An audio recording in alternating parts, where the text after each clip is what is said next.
बटाटा साबुदाण्याची चकली मी इथे बनवलेली आहे। तर अर्धा किलो साबुदाणा मी इथे घेतलेला आहे आणि 1 किलो बटाटा इथे वापरलेला आहे।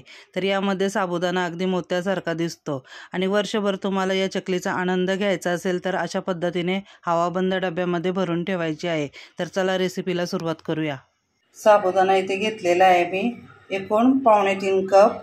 तर अर्धा किलो साबुदाणा आहे तर तो पहिले धुवून घ्यायचा आपल्याला स्वच्छ 2 पाण्यामध्ये।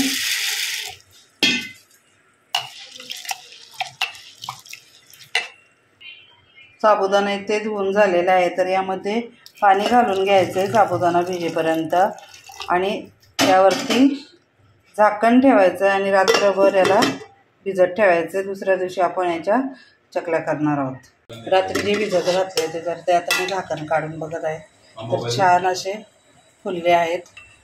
तर अगदी या पद्धतीने ताजेत नरम झालेले। तर आता हे मी बाजूला ठेवून आता बटाटे उकडत घालते।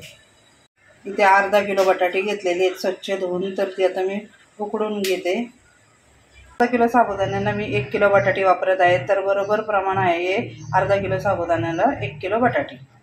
आपल्याला ना थोडं शिजवून घ्यायचं आहे तर मी एका टोपामध्ये काढून घेते म्हणजे हलवायला मला व्यवस्थित जमेल।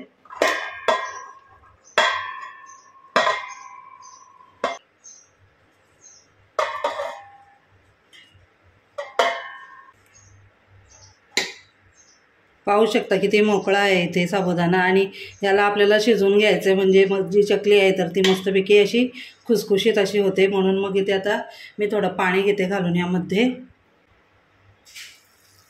तर साधारण अर्धा ग्लास मी इथे पाणी घातलेलं आहे ना। साबुदाणा जेवढा आहे ना तर त्यानुसारच इथे मीठ घालून घेते। तर सेंधव मीठ मी इथे घातलेलं आहे जे उपवासाला चालतं। तर आता हे व्यवस्थित मिक्स करायचं आहे आपल्याला आणि गॅसवरती ठेवायचं आहे।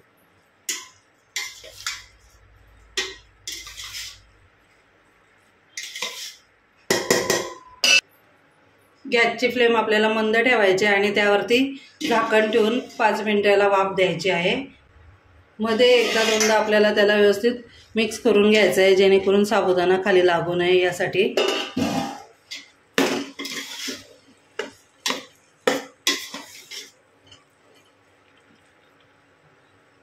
आता पुन्हा यावरती झाकण ठेवूयात।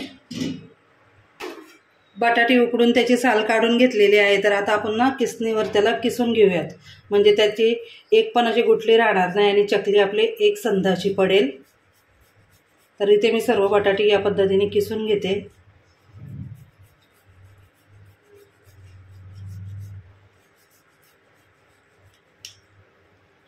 आता मी बटाटे किसत होती तर अर्धी बटाटे माझी किसून झाली आणि तेवढ्याच गॅसची टाकी आली तर तीच घेण्यासाठी मी गेली। तर गॅसचं ना टाकी आतमध्ये थोडीशी मी घेतली आणि मला एकदमच असा वास आला त्याचा। तर त्यांनाच काकांनाच सांगितलं चेक करायला तर गॅस लिकेज होतं। तर बरेचदा आपल्याबरोबर असं होत असतं तर कधी पण घाई गडबड जरी आपली किती असली ना तरी गॅस चेक करूनच घ्यावा। तर म्हटलं तुमच्याबरोबर पण हा अनुभव शेअर करूयात। आता इथे माझी बटाटे पण होत आलेली आहेत किसून। तर त्यांनी मला दुसरा मग गॅस दिलेला आहे आणून सिलेंडर गॅस। तर हीच टाकी दिली त्यांनी मला आणून। तर चेक केले आता व्यवस्थित आहे। इथे आपले बटाटे देखील सर्व किसून झालेले आहेत। तर यामध्ये ना मी मगाशी साबुदाण्यापुरताच मीठ घातला होता तर आता बटाट्यानुसार मीठ घालून घेऊयात यामध्ये। तर इथे मी सेंधव मीठच वापरणार आहे कारण उपवासाला सेंधव मीठ चालतो। मीठ जरी रेग्युलरचा घातला तरी चालेल। तर आता मीठ घातलं यामध्ये तर मिक्स करून घेते मी।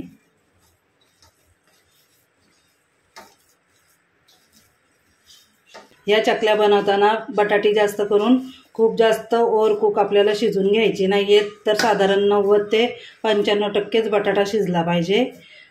तर इथे माझा बटाटा अगदी परफेक्ट शिजलेला आहे। मीठ मिक्स करून झालेलं आहे यामध्ये। साबुदाणा इथे 5 मिनिटं झाले वाफवून घेतलेला आहे मी। तर आता गॅस बंद करून घेते। चकलीमध्ये टाकण्यासाठी मी इथे हिरव्या मिरच्या घेतलेल्या आहेत साधारण 7 ते 8। तर तुम्ही इथे लाल मिरची पावडर देखील वापरू शकता किंवा लाल मिरच्या बारीक करून देखील तुम्ही घेऊ शकता। तर इथे मी मिक्सरला या एकदम बारीक करून घेते।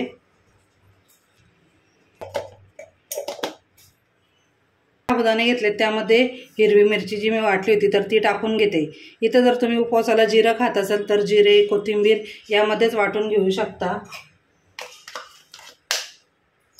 नंतर जो हा बटाटा आपण मॅश करून ठेवला होता तर तो देखील यामध्ये घालून घेऊयात आणि बटाटा व्यवस्थित साबुदाण्यामध्ये मिक्स करून घ्यायचा आहे।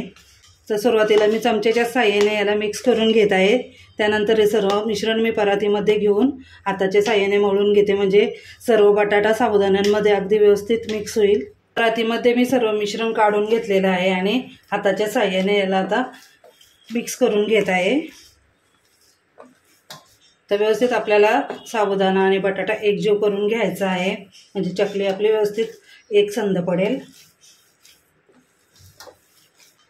पीठ इथे माझं मळून झालेलं आहे, तर मी इथे साचा घेतलेला आहे ज्यामध्ये मी चकली करणार आहे। तर त्याला अशी चकलीची मी इथे चकती बसवलेली आहे।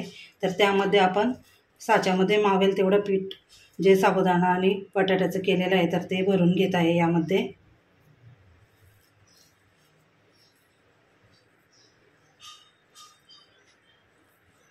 साच्याला थोडं आतून तेल लावून घेतलं, तर मी खूप जास्त तेल लावायचं नाही आहे आपल्याला, एकदाच मी इथे लावून घेणार आहे तेल।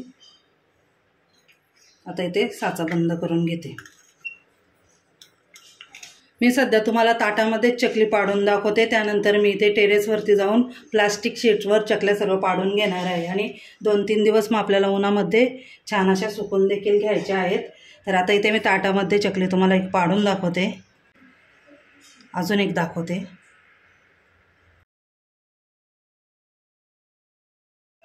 तुम्हाला ज्या साईजच्या चकल्या हव्या आहेत तुम्ही त्या साईजच्या चकल्या इथे पाडू शकता। तर मी या साईजमध्ये पाडून घेतलेल्या आहेत आणि सुकल्यानंतर देखील या चकल्या आणखीन थोड्या लहान होतात। सर्व चकल्या इथे माझ्या पाडून झालेल्या आहेत। तर इथे मी एका बाजूला थोडेसे स्ट्रिक देखील केलेले आहेत, तर अशा देखील तुम्ही करू शकता। 2-3 दिवस आता ऊन द्यावं लागेल, त्यानंतर मग आपल्या चकल्या तयार। 3 दिवस उन्हामध्ये मी छान अशा या सुकवून घेतलेल्या आहेत चकल्या। तर इथे पाहू शकता मस्तपैकी आपल्या चकल्या सुकलेल्या आहेत। तर आणि ह्या डब्यामध्ये आपल्याला ठेवायचे आणि डब्याचं झाकण लावून व्यवस्थित ठेवलं की वर्षभर आपल्याला ह्या चकल्या व्यवस्थित टिकतात। तर ह्या चकल्या मी तुम्हाला तळून दाखवते। गॅसवर कढई ठेवलेली आहे आणि कढईमध्ये तेल छान असं तापवून घ्यायचं आहे। तेल छान असं कडकडीत तापलं ना की त्यामध्ये चकली सोडून घ्यायची आणि एकदा पलटी करून लगेचच आपल्याला कढईमधून काढून घ्यायची आहे। हा जो साबुदाणा आहे ना तर अगदी टपोरा असा दिसतो आणि खाताना देखील छान असा कुरकुरीत लागतो। तर याचा मी तुम्हाला आवाज ऐकवते आणि खाऊन देखील दाखवते।